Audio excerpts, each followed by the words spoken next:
I am super excited today because our topic is a day in the life of a successful realtor, and I have a special guest with us today, the lovely Shonnie Jones. Say hello. Hello. So, Shonnie, we're just going to jump right in it. So, Yes. How long have you been a realtor? I've been licensed for almost 15 years. I've been with Century 21 Discovery for 13 years. 15 years. Holy smokes. So, take yourself back 15 years ago. Why did you want to become a real estate agent? That's an interesting story. I bought my first condo in my early 20s because I figured out that it was cheaper to own than it was to rent. Smart. So as a full-time college student, also working full-time, I bought my first condo. In that experience, I had a realtor that turned out to be really not ethical and almost got me into a lot of trouble. Because of that personal experience, I actually went and got my license. Don't want to touch the desk. Got my license so that I knew what was going on when I would buy properties in the future. Because I knew I wouldn't stay in a condo forever. Yeah. So I literally got my license to protect myself. Okay. To know what was going on in the industry, to know if I ever bought investment properties for myself or a bigger home for myself, that I would be equipped to be protected in that transaction. So when you initially got your license, was it just for individual sole purpose? Yes. Did you have any? I had no intention. I was going to school to be a statistician. Oh. Which is numbers. Research and stats and numbers and stuff that people go to sleep to. I don't know. But I liked it, so. So how did you make that transition then from it just being for your purposes only to what you do now, which is I had a friend say, "Can you help me? I know you got your license." And I'm like, "Yeah, sure." And it turns out I kind of had a knack for it, and I loved it. Okay. And I really loved that I helped someone. Okay. And that's all she wrote. And what's your favorite part about being a realtor? Helping people. Yeah. You said something the other day when you came into the class, and we're in a people business. Yeah. And that's what it is. And if you keep that in line the whole entire time, you're going to do just fine. And clearly, here you are. Right. For me, it's definitely about the people. I love working with people. No two stories are the same. No two families are the same. They all have a different story, a different reason. Some are totally amazing, and some are painful stories. And either which way, they need someone that can hold their hand and help them through something that should be a good process for them. I love that. So, what's a typical day like for you? Which day? No, just kidding. No. Just kidding. Typical day. I wrote myself a note so I wouldn't forget. Typical day. My first priority is appointments with clients. So if I've made an appointment with a client, I revolve everything around that appointment. So that'll kind of fill my day if I have a client to meet with or a meeting for a client. Mm-hmm. And then outside of those appointments, I work in priority order. Okay. I always start with making sure my current clients are taken care of. So daily I will check my files and make sure they're where they need to be. If that client needs me to touch base with them, if they need me to make an appointment for them, if they need me to send them a note saying, "Hey, it's okay, take a deep breath," whatever it is, I make sure that's first. Mm-hmm. My second thing would be following up with any leads, past clients, people I know, someone that told me a year ago they were going to buy. I follow up and see where they're at, if there's anything I can do to help them, if they need any information, that type of thing. Third, I focus on my marketing pieces, either for social media or anything I need to send out for a listing, something I can do to make them better than I did the last time, things I've learned along the way. And then fourth, I would be looking at something I can refine, either updating my resume, updating my website, maybe there's an old link that needs to be removed. So I'll kind of go and check various things and work my way through my list of stuff. So it's pretty easy to fill a day when you're focused on all of that stuff. That's good. Very easy. How do you prioritize? I mean, and you talked about prioritizing, but how did you come to find out, or come to, what's the word I'm looking for? Prioritize in that fashion. What? Like, what? Yeah. Why current clients, and then you go down the list? Was it difficult to prioritize that, or? No, because current clients would need most of my attention, Mm-hmm. so I do them first. Mm-hmm. They're in motion, so I don't want to let anything fall through the cracks by any means. So I make sure that I'm on top of that on a daily basis. That's why they're number one daily. Perfect. Because there's lots of moving parts and things happening and needs change and Sometimes instantly. right. So it's like I want to make sure I'm on top of that and nothing's falling to the side by any means. And I know you're big on your calendar and you time block. I do. Do you time block sections for each client or each priority? throughout your Each day? priority. Okay. I go by the priority, and then sometimes, like, say an appointment comes up last minute, it's obviously gonna interrupt that. It's a good interruption for me, and then sometimes that fourth or fifth priority falls off. Like there's just not enough time in a day, so then I will give myself a date of when I, almost like a deadline, a self-imposed deadline, to make sure that fifth thing isn't always falling off the day, because otherwise that can happen. It has happened. That's why I started doing that.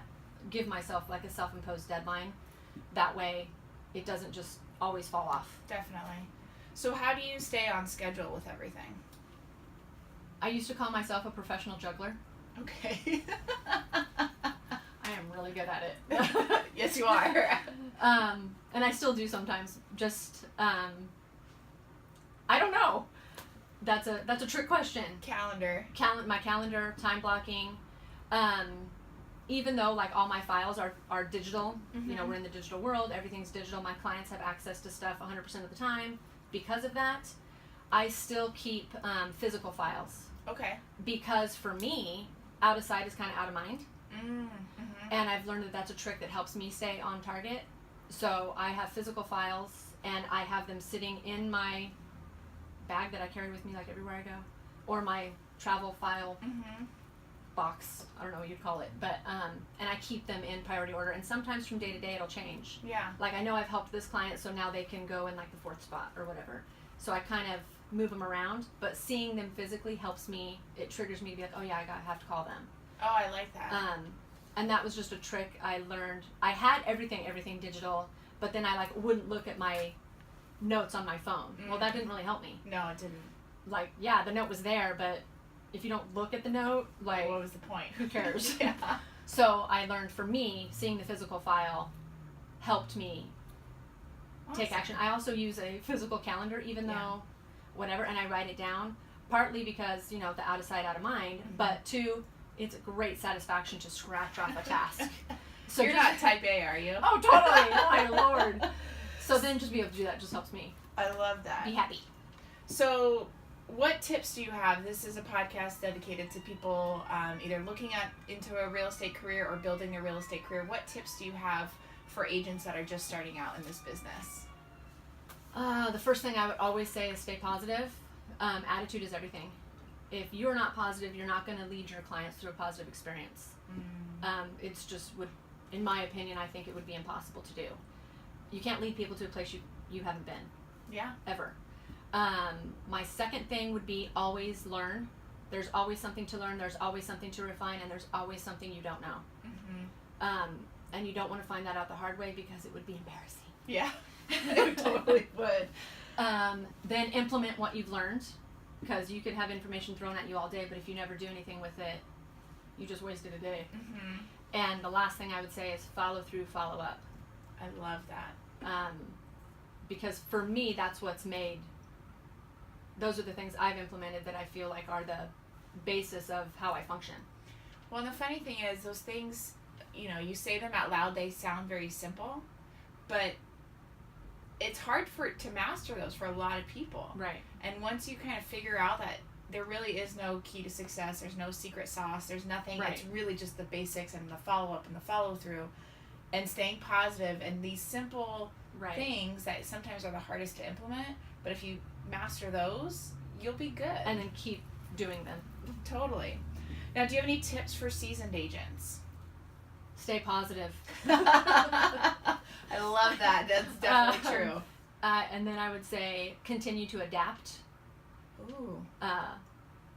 That's the business we're in, and I think that's where it's easy to catch on to you lose staying positive because something shifted, something changed. Mm-hmm. Whatever it is in whatever direction, if you're not continuing to stay positive and kind of adapt with it, I think that's can be a trip up for people.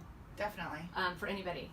And then I would say keep updated systems in place, especially if you've been seasoned for a long time, because it's easy to say, oh, well, we've done it this way for 10 years.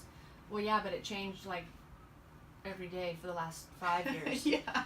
You know what I mean? And it's Yeah. hard to stay updated, but to go back and look at those things, it'll make their business smoother. So you mentioned one of your priorities that's lower down on that priority list is to go back and review some things. Does anything need updating? How often would you recommend people do that? I know like there's certain things that can be reviewed every day, every month, but in reality, talking about systems and tools and stuff you have in place to continue your business moving forward, how often would you recommend people look at and review their stuff and essentially audit what they're doing in their systems? For me, I'll do it at least every 6 months, like my website or whatever. Or I'm triggered sometimes to do it in the sense of if, I'm trying to think of an example. If there's like a new handyman or a contractor that I've used a couple times with clients, I'll put their link on my website. So it'll cause me to go and be like, hey, here's, a list of recommendations. And then I'll see that maybe an older one that I've had on there got out of the business or something. So I need to remove that. So sometimes it's triggered by an activity that causes me to go back. Mm-hmm. Or like my resume, I realized the other day there was something missing on it. So I went and updated it a little bit. Got it. So sometimes it's an event that triggers it, Mm-hmm. that causes me to go in. I have an ongoing list of my systems, and then I kind of just keep running through it as we go. That's what works best for me. Or if there's a system I've been using that maybe isn't producing how I want it to, and sometimes there's 20 things you could use to do one thing, and you kind of have to pick one that works best for you. And for me, I've had to do that almost through trial and error. Okay. Like, oh, this system sounds great, I'll put it in place, but for whatever reason, it just didn't function smoothly for me. So I'll give it a good amount of time to make sure it's not a learning curve for me. Do you know what I mean? Not just a day and, oh, it didn't work. Yeah. But like, give it a good 6 months to a year, make sure it's all good. If it's really still not producing at that point, I'll adjust my system to make something that I know works more in line with how I function. And that's where being able to adapt easily really comes, and that strength really comes into play. It helps, yes. Good. So, what are, if you wouldn't mind sharing just a few of your goals, short term, long term, anything in between, or what drives you to achieve those goals? Well, that would be a really long podcast. Drives me to achieve. Yeah, well, a lot. My first thing is really to serve other people with excellence. That is, if what I'm doing isn't accomplishing that, then I need to change it. And that drives my goals, that drives my business, that drives how I do my business. If what I'm using or doing or what system I have in place isn't really serving my client, I'm ditching it. And I'm adjusting it because it defeats the purpose of what I'm doing. That's huge. So for me, it really is, and that's kind of my thing. Do what I can do to serve others in excellence.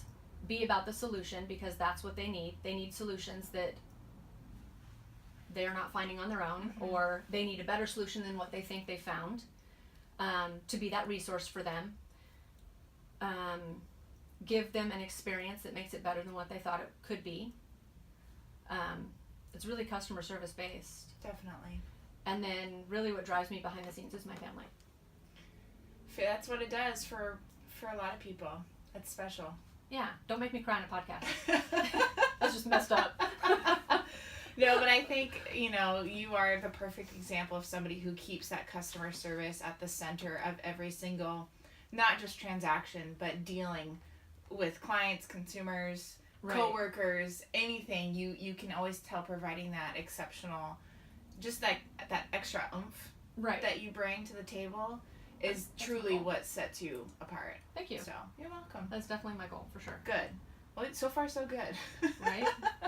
Is there anything else you would like to share with the world now that we have them? No pressure. Jeez. Call me. I'm Shonnie Jones, Century 21 Discovery. Yes, and that is awesome. Shonnie, seriously, thank you so much for spending time with us today. You provided some really great insights that both people knew and experienced, I think, can take a little nugget and implement into their business. So I appreciate you taking the time. Yeah, my pleasure. Alrighty, guys, we will see you next time. And as Joe would say, charge on. Excellent.